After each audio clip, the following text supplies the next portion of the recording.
Hello dear children, how are you doing? I hope you all are absolutely healthy, happy and doing your work on time. अपना time से काम सब कर रहे हैं? Excellent. So today we are going to do worksheet number 24. This is of English for class 7 and this worksheet is for 21st December 2020. Now beta, this worksheet is in continuation with one of the previous worksheet in which we had started a story that is from your book and the title of the story is Ashes That Made Trees Bloom. एक पिछले हमने worksheet में इसका एक portion हमने पढ़ लिया है और आज उसी के कंटिन्यूएशन में हम स्टोरी को आगे बढ़ाएंगे और इस टाइटल का मीनिंग मैंने आपको अच्छे से एक्सप्लेन किया था लास्ट वर्कशीट में. Ashes as you all know is burnt dust, राख जिसे आप हिंदी में कहते हैं और इसका मतलब है टाइटल का कि एशेज जिसने की ट्रीज को ब्लूम किया. ब्लूम मीन्स उसके अंदर फल फूल और वो अच्छे से ग्रो किया, है ना. Now there is a fun fact given to you. Do you know that Japan is made up of 6,852 islands? So what is an island? Island is a piece of land that is covered with water from all sides. तो Japan एक ऐसी country है जो कि 6,852 islands से मिलकर बनी है. ठीक है. Now before starting this portion of the story, let's have a recap of the story that we had already done in the previous worksheet. जो portion हमने पहले कर लिया है उसमें हमने क्या पढ़ा था कि around in the 19th century in Japan there lived an old couple, है ना. एक ओल्ड कपल रहता था और उनके कोई बेबी नहीं था and their only companion was a little dog. And what was the name of the dog? Yes, Muko.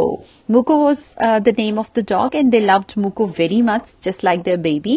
And जो old man था he was a rice farmer और वो morning में fields में चले जाता था और till जब तक कि sunset नहीं हो जाता था तब तक वो fields में काम करता था और Muko भी उसके ओल्ड मैन के अपने मास्टर के साथ ही फील्ड्स में चला जाता था, है ना. यहाँ तक हमने स्टोरी पढ़ी थी. Now let's read this part of the story. ठीक है, जो आज की वर्कशीट में हमें दिया गया है पोर्शन उसे पढ़ते हैं.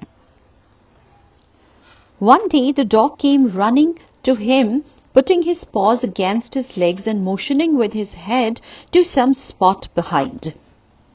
अब एक दिन क्या हुआ कि वो जो डॉग था मूको जो था वो उसकी तरफ भागता हुआ आया अपने मास्टर की तरफ और उसने अपने जो पंजे थे, पॉज आपको पता है ना, जो foot of an animal that has clause, उसके नेल्स होते हैं आगे जो उसे पंजा बोलते हैं ना, तो उसने अपने पंजे जो थे वो उसकी लेग्स की तरफ ऊपर किए and motioning with his head to some spot behind. ऐसे लग रहा था कि वो इशारा कर रहा है अपने हेड से किसी एक स्पॉट की जो कि उसके पीछे था, किसी एक जगह के बारे में इशारा कर रहा है वो कुछ. तो old man at first thought his pet was only playing and did not mind it. उसने सोचा ओल्ड मैन ने कि ये मेरे साथ खेल रहा है, तो उसने सोचा कि कोई बात नहीं, पालतू जानवर है, खेल रहा है, तो उसने ज्यादा ध्यान नहीं दिया. But the dog kept on whining and running to and fro for some minutes. लेकिन जो डॉग था वो कुछ देर के लिए आवाज निकाल के whining use no making complain. अब वो कंप्लेन कैसे करता है कि जैसे वो जो आवाज निकालता है कू कू की आवाज करता है ना, तो वो कुछ उससे शिकायत सी कर रहा था, जैसे कू कू करके कुछ शिकायत कर रहा होता और इधर उधर कुछ समय के लिए वो भागता रहा. टू एंड फ्रो मतलब हियर एंड देयर या आगे पीछे इधर उधर भागना. Then the old man followed the dog a few yards or to a place where the animal began a lively scratching. अब जो ओल्ड मैन था उसे लगा कि शायद ये मुझे कहीं ले जाना चाह रहा है या मुझे कुछ बताना चाह रहा है, तो उसने उसको फॉलो किया, उसने उसको पीछा किया और कुछ ही दूरी पर एक वो जगह थी वहां पर जहां पर कि वो एनिमल जो था, वो जो डॉग था, उसने लाइवली स्क्रैचिंग शुरू कर दी. स्क्रैचिंग क्या होता है? अपने क्लॉज से खोदना, है ना, किसी चीज से स्क्रैच करना, अपने नेल्स से या अपने क्लॉज से खुदाई से शुरू कर दी उसने वहां पे.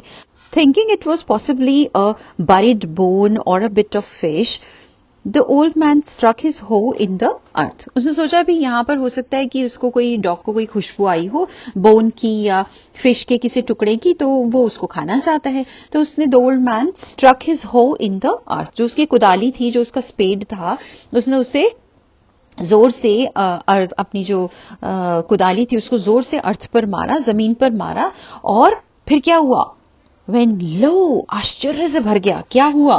A pile of gold gleamed before him. एक जो उसके सामने सोने का ढेर था वो एकदम से चमक गया. उसने देखा कि वहां पर तो एक सोने का ढेर है। Thus, in an hour, the old couple were made rich. तो एक ही घंटे में जैसे ही जो ओल्ड कपल थे वो क्या बन गए, बहुत ज्यादा रिच बन गए, अमीर बन गए बहुत ज्यादा। The good souls bought a piece of land. तो good souls क्यों कहा गया है?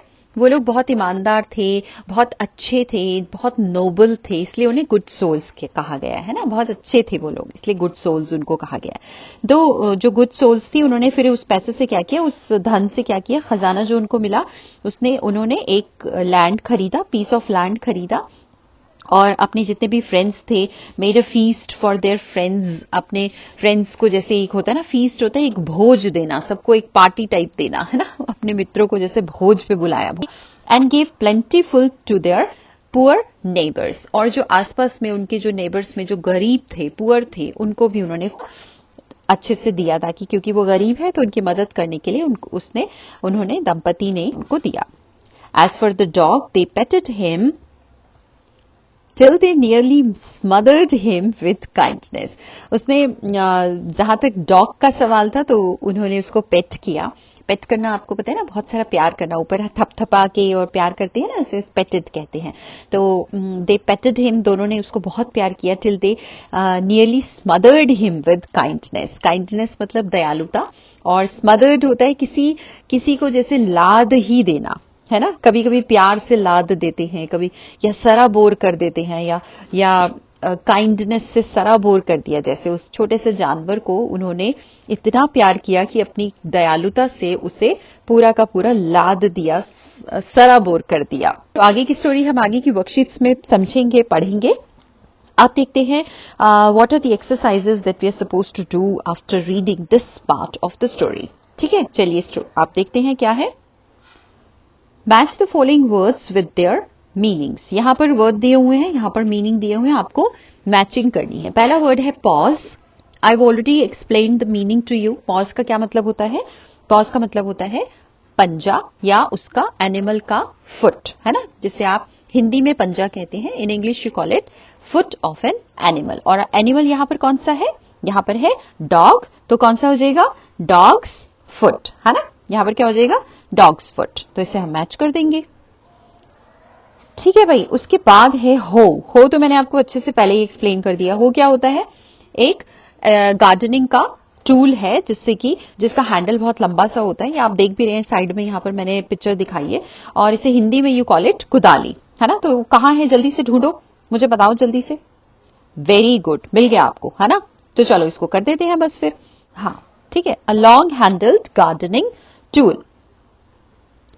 Then is whining. Whining I have already told you. Whining क्या होता है? कुछ आवाजें निकालकर किसी तरह से शिकायत करना। वैसे तो शिकायत करना होता है, लेकिन यहाँ पर वो शिकायत कैसे करेगा? जो जानवर है वो अपनी कूं कूं की आवाज करके हाई पिच में कुछ आवाजें निकालकर शिकायत करेगा। तो ये वो कहाँ लिखा हुआ है, जल्दी से मुझे बताओ। वो लिखा हुआ है हमारा यहाँ पर, है ना। तो हम मैच कर देंगे वाइनिंग को ये यहाँ। ठीक है, making of a high pitched cry or sound. Then last is smothered. Smothered I have already told you, smothered होता है किसी को लव से, अफेक्शन से बिल्कुल सराबोर करना, बहुत ज्यादा प्यार देना, है ना। तो वो हमारा हो जाएगा लास्ट वाला, और उसको हम यहां पर मिला देंगे स्मदर्ड को टू गिव ये। ठीक है, to give too much love and attention. You got it? आपको समझ में आ गया ये वाला? ठीक है, चलिए अब आगे बढ़ते हैं। Read the passage and answer the following question. Passage को अच्छे से पढ़िए जो कि हमने पढ़ लिया है, और इन क्वेश्चंस के आपको आंसर्स देने हैं। ठीक है, जो पहला क्वेश्चन है वो है the dog help the old man find. Dog ने ओल्ड मैन को क्या ढूंढने में मदद की थी? जल्दी से बताओ। ट्रेजर, ट्रेजर मतलब खजाना, डायमंड्स, मनी या ज्वेल्स। उसने मदद की थी ट्रेजर ढूंढने में, है ना। तो हम यहां पर टिक लगा देंगे ट्रेजर पर। The next one is old couple. The old couple, old couple क्या था? Bought a piece of land. उन्होंने एक छोटा लैंड का टुकड़ा खरीदा। Made a feast for friends, उन्होंने अपने फ्रेंड्स के लिए भोज अरेंज किया, and gave plentiful to their poor neighbour, all the above. बिल्कुल ठीक पहचाना आपने, ये हो जाएगा ऑल द अबव। ये तीनों ही चीजें यहाँ पर की थी, अभी अभी हमने पैराग्राफ में देखा है ना, तो हम तीनों को ही यहाँ पर लिख देंगे, ऑल द अबव। उसके बाद है the farmer was lovable as, farmer बहुत ज्यादा प्यारा था, लवेबल मतलब जिसे प्यार किया जाए, प्यारा। The farmer was lovable as, farmer बहुत प्यारा क्यों था, क्योंकि वो बहुत ज्यादा काइंड था, है ना। A man could ever be, जितना एक आदमी हो सकता है। The dog gave him gold, क्योंकि डॉग ने उसे गोल्ड दिया था इसलिए वो प्यारा था। The neighbour helped him, neighbour ने उसकी मदद की इसलिए वो प्यारा था। क्यों वो प्यारा था, क्योंकि वो बहुत ज्यादा दयालु था, वो बहुत ज्यादा काइंड था। तो बाकी ऑप्शन हम हटा देंगे, हमारा ऑप्शन है ही वॉज काइंड, तो इसको हम टिक कर देंगे। ठीक है, आगे चले अब।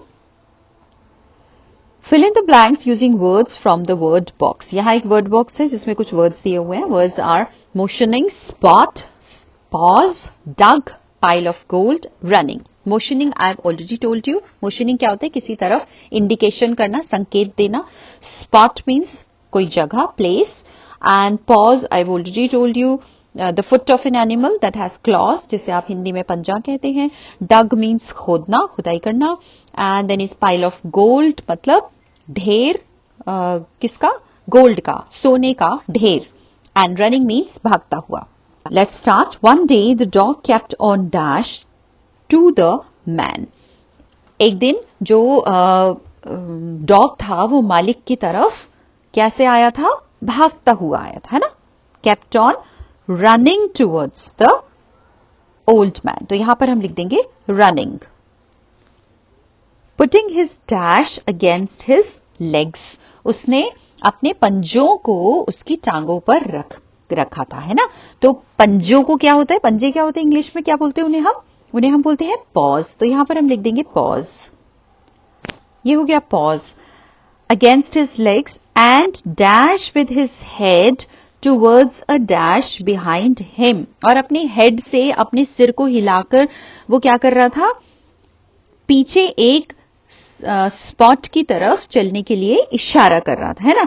तो and dash with his head मतलब motioning with his head towards a spot behind him, एक तरफ को, किसी एक जगह की तरफ पर्टिकुलर जो उसके पीछे थी उसकी तरफ जाने के लिए वो कुछ इशारा कर रहा था। ठीक है, तो बस ये लिख देंगे यहां पर हम लोग। सो ये हो गया motioning with his head towards the spot behind him. When the old man dash the spot he found a dash, जब फिर क्या हुआ था उसके बाद में, ओल्ड मैन ने क्या किया था, उस जगह को जब उसने खोदा, डग किया जैसे ही, तो ही फाउंड अ, क्या मिला था उसको, यस, उसे एक हीप ऑफ गोल्ड मिला था, है ना।